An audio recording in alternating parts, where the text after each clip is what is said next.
Beloved seekers of truth, we stand today before a subject of transcendent magnitude: God's natural law. To understand this law is not merely to memorize a set of rigid statutes, but to gaze into the very mind of the Creator and to comprehend the rhythm to which the entire universe dances. It is the singular, absolute necessity for human happiness. It serves as the compass pointing toward our destiny, and it is only when we depart from its radiant trajectory that we suffer misfortune.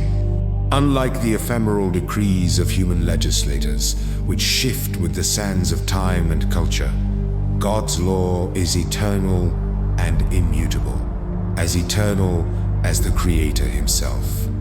We must recognize that this divine law encompasses the totality of existence.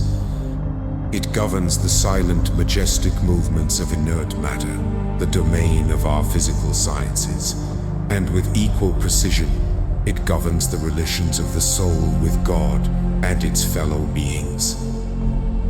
These latter rules are the moral laws, the mastery of which belongs to the domain of the perfected soul. You might ask, can a human being master such vast knowledge? The answer is unequivocal yes. But we must be patient. A single existence, a mere blink in the span of eternity, is insufficient for such a monumental task. Consider the chasm between a primitive mind and a civilized intellect. One short life is not enough to traverse that distance. Thus, the justice of multiple incarnations becomes clear. We return again and again, shedding our ignorance, developing our intelligence, and refining our comprehension of good and evil with every new existence. But where can we find this law? Do we need to scale mountains or scour ancient libraries? No. The divine law is inscribed in the most intimate and sacred of places. It is written in the conscience. If it is written within us, why do we need revelations? Why do we need teachers? It is because, blinded by the density of our material existence and our lower instincts, we have disregarded and forgotten this inner voice. Therefore, in His infinite mercy, God has sent high-order spirits, geniuses, and prophets throughout the ages to remind us of our duty and to catalyze our progress. Among these, one figure stands as the zenith of moral perfection: Jesus.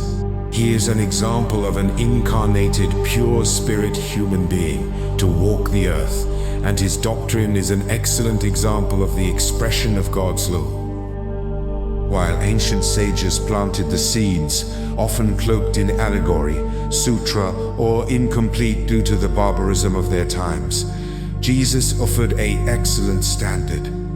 Yet, even Jesus spoke in parables, tailoring his message to the capacity of his listeners.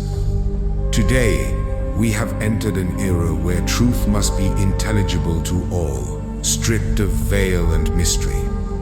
This is the era of Spiritism, the teaching of the spirits, which comes to explain God's laws fully, confounding the proud and unmasking hypocrisy.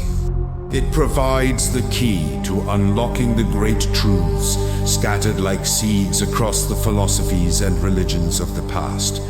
Let us now turn our hearts to the practical application of this law, the distinction between good and evil.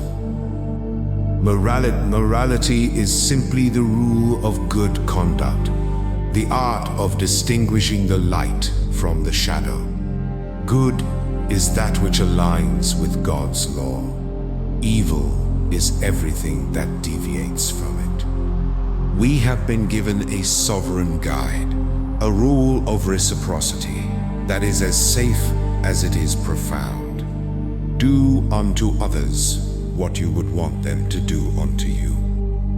But why does evil exist at all? Could God not have created us perfect? We must understand that spirits are created simple and ignorant. We are not born perfect. We are born with the potential for perfection.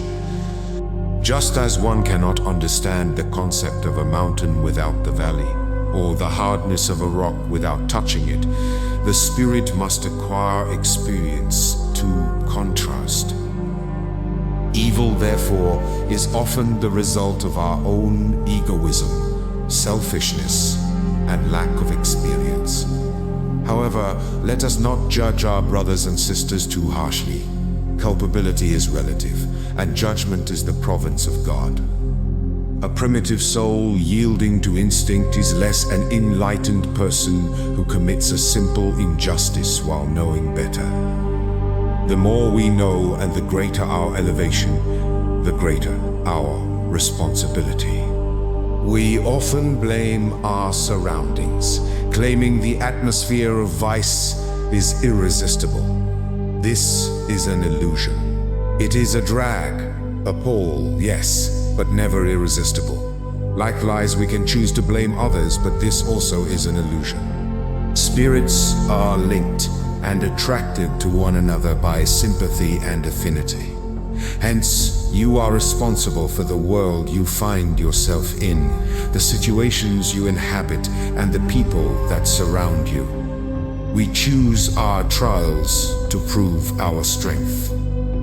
There is no merit in doing good if it costs us nothing, if it requires no self-denial. The widow who shares her only crust of bread possesses a nobility far greater than the wealthy benefactor who gives only from their surplus. Merit lies in the difficulty of the action. Even those who feel trapped by their social position have the power to do good. There is no one so destitute that they cannot be useful. To be charitable is not merely to give alms. It is to offer help, support, and love to anyone in need, resisting the blindness of selfishness and egoism.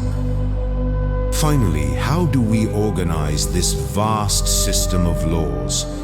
While we may categorize them into 10 parts, laws of worship, labor, reproduction, preservation, destruction, society, progress, equality, liberty, and the law of justice, love, and charity.